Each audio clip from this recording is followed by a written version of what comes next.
திருவடி சரணம். யூடியூப் நண்பர்கள் அனைவருக்கும் அடியேனின் அன்பான வணக்கங்கள். நான் உங்கள் குருமணி கண்டன் பேசுகிறேன், பொள்ளாச்சியிலிருந்து.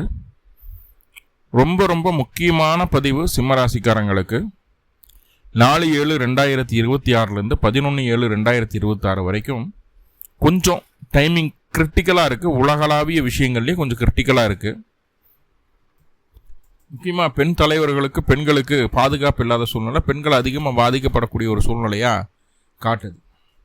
ஆனால் அது சிம்ம ராசிக்கு என்ன மாதிரியான பலன்களை தரப்போகுது, என்னென்ன விஷயங்களை நம்ம கவனமாக இருக்கணும், என்னென்ன விஷயங்களை ரொம்ப ஜாக்கிரதையாக இருக்க வேண்டிய ஒரு காலம் என்ன அப்படிங்கிற டீட்டெயிலான பதிவாக அந்த பதிவு இருக்கும். வருமுன் காப்பதே சிறந்தது இல்லையா? முதல்ல இந்த மாதிரி எல்லாம் நடக்க போகுது அப்படின்னு தெரிஞ்சிட்டோம் அப்படின்னா அந்தந்த விஷயங்களை நம்ம செய்யாமல் தவிர்த்துக்கிறது தான் முதல் தரமான வாழ்வியல் முறை அப்படிங்கிறது என்னுடைய கூற்றாக இருக்குது. அப்போ இந்த 7 நாட்களில் என்னென்ன விஷயங்களை தவிர்த்துக்கணும், எதெல்லாம் செய்யக்கூடாது, இதில் எல்லாம் கவனமாக இருக்கணும் அப்படிங்கிறத முதல்ல பார்த்துட்டு, ரெண்டாவது எதனால் அந்த சம்பவம் நடக்குது, யாருக்கெல்லாம் அது பாதிப்பை கொடுக்குது, அதுலேருந்து வெளியே எஸ்கேப் ஆகி வர்றதுக்கு என்ன ப்ரேயர் அப்படிங்கிறதையும் பார்க்க போகிறோம். ஃபஸ்ட்டு என்னென்ன விஷயங்களை கவனமாக இருக்கணும் அப்படின்னா, பாருங்கள், அக்கம் பக்கத்தினர்கிட்ட உங்களுடைய ரகசியங்களை, உங்களை பற்றின விஷயங்களை, நீங்கள் எங்கே வேலை செய்கிறீங்க, என்ன பண்ணுறீங்க, என்ன ஏது, உங்களுடைய அடுத்த ஃப்யூச்சர் பிளான் எல்லாம் என்ன, இந்த விஷயங்களை அக்கம் பக்கத்தினர்கிட்ட தயவு செஞ்சு ஷேர் பண்ணிடாதீங்க. ரெண்டாவதான், காலி நிலம் வாங்கணும், ஒரு ஆபரணம் வாங்கணும் அப்படிங்கிற விஷயத்துக்கான முயற்சிகளை தவிர்த்துருங்க. அதை செய்யாதீங்க. இல்லை யாருக்காவது ஜாமீன் போட போகிறேன், உங்களுடைய கையெழுத்து உங்களுக்காகவோ இல்லை மற்றவர்களுக்காகவோ கையெழுத்து போட வேண்டிய சூழ்நிலை வந்ததுன்னா அதை செய்யாதீங்க. நாளை தள்ளி போடுங்க. கான்ட்ராக்ட் பேஸில் வேலைக்கெல்லாம் போவோம், தெரியாமல் கையெழுத்து போட்டு 5 வருஷம் 10 வருஷத்துக்கு மாட்டிடுவோம். தெரியாமல் போடக்கூடிய, யோசிக்காமல் போடக்கூடிய கையெழுத்துக்களை இந்த 7 நாட்கள் தந்துவிடும். அதனால தான் கவனமாக இருங்க அப்படின்னு சொல்கிறது. ரைட். அடுத்ததாக வேறு என்ன இதுலன்னா, மாமனாருக்கு உடல்நல தொந்தரவுகள் ரொம்ப அதிகரிக்கிறதுக்கு வாய்ப்புகள் உண்டு. அது நிறைய பேர்த்துக்கு சந்தோஷத்தையும் தரலாம், பெருசும் போய் சேர்ந்தா பரவாயில்ல அப்படிங்கிற ஒரு சந்தோஷத்தையும் தரலாம். நிறைய பேர்த்துக்கு மன வருத்தத்தையும் கொடுக்கலாம். ஸோ அவங்களுடைய உடல் ஆரோக்கியத்தில் கவனம். மாமனார் அப்படின்னு சொல்லக்கூடிய உறவு தொந்தரவுகளை சந்திக்கும் போது, இளைய சகோதரம் அப்படின்னு சொல்லக்கூடிய உறவுக்குமே இங்கே அந்த அளவுக்கு ஒரு ஹெல்த்தியான ஒரு சூழ்நிலை இல்லாமல் போகுது. அவர்களுடைய வளர்ச்சியவே முழுமையாக பாதிக்கக்கூடிய சம்பவங்கள் நடக்கிறதுக்கு கூட வாய்ப்புகள் உண்டு.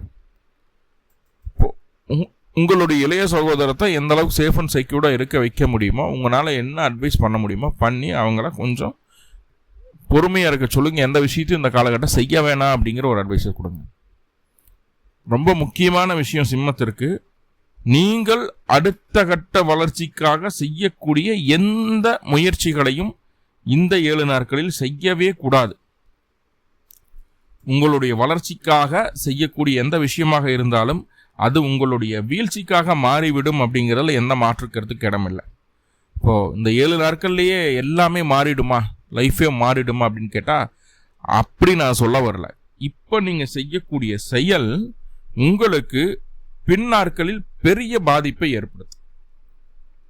அன்றைக்கி அந்த விஷயத்தை செஞ்சதுனால தான் இப்போ இவ்வளோ அனுபவிச்சுட்டு இருக்கேன்.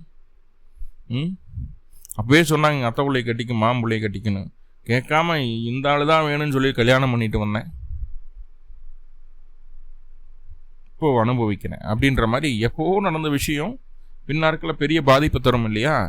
அது எப்போ நடந்த விஷயம் இந்த 7 நாட்களில் நடந்த விஷயமா இருக்கும். கவனமாக இருங்க. இன்னும் சொல்லப்போனால், பெண்களுக்கு காதில் அணியக்கூடிய தோடு, டோலாக்கு, மூக்குத்தி, கழுத்தில் அணியக்கூடிய அணிகலன், ஆண்களுக்கு கையில் போடக்கூடிய காப்பு, அதே நேரத்தில் மோதிரம்,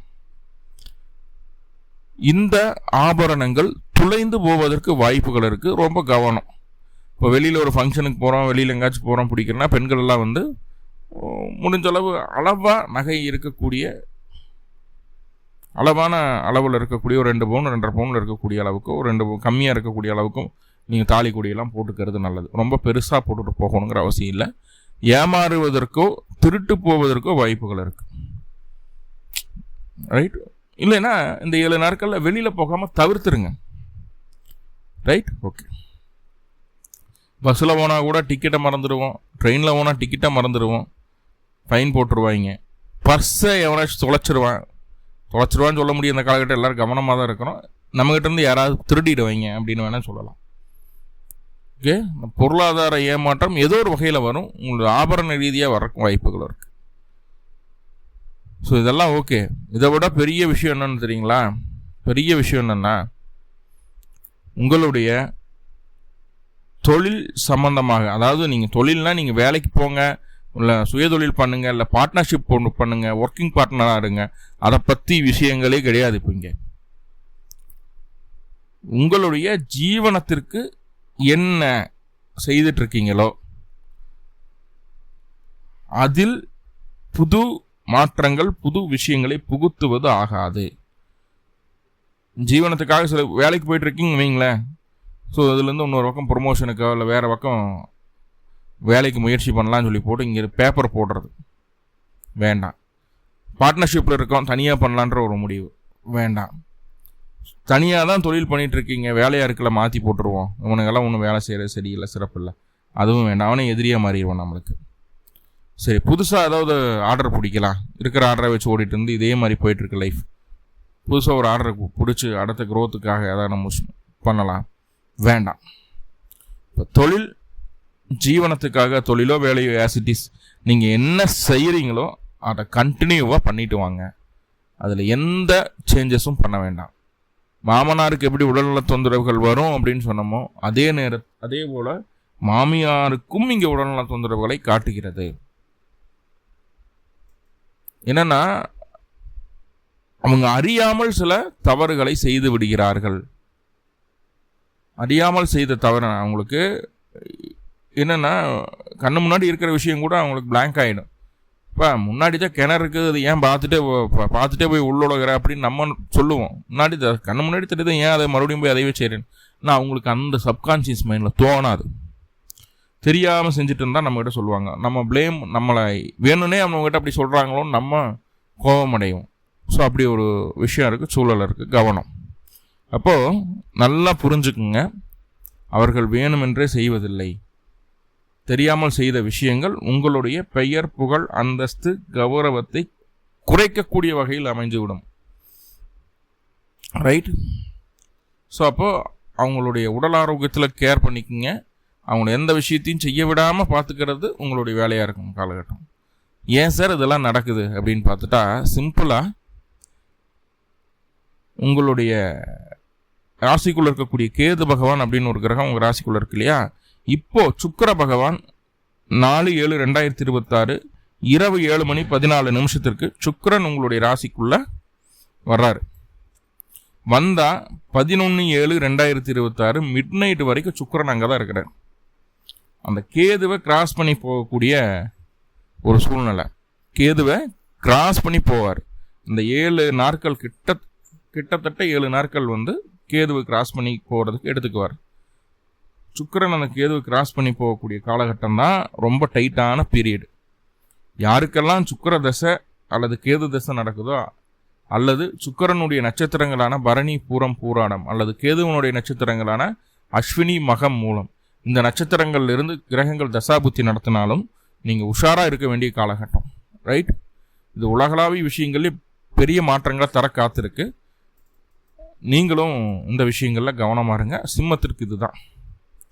இப்போ இதுலேருந்து ரெக்கவர் ஆகி வர்றதுக்கு, இதில் இந்த பிரச்சனைகள் இல்லாமல் இருக்கிறதுக்கு நமக்கு என்ன பண்ணலாம் அப்படின்னா, மகாலட்சுமி வழிபாடு, லக்ஷ்மிக்கு 2 நெய்தீபம் போட்டு வழிபாடு பண்ணுங்க. தினமும் பண்ணிட்டு வாங்க.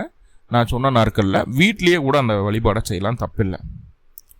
பிரச்சனைகள் எதுவும் இல்லாமல் இருக்கிறதுக்கான விஷயங்களை சொல்லியிருக்கேன். எந்த பிரச்சனைகளும் இல்லாமல் எல்லாமே நன்மையாக நடக்கணும் அப்படின்னு சொல்லி எல்லாம் பல பரம்பொருளையும் பிரார்த்தனை பண்ணிட்டு இந்த பதிவை முடிச்சுக்கிறேன். நன்றி நண்பர்களே, நன்றி. வாழ்வளமுடன். திருச்சிற்றம்பலம்.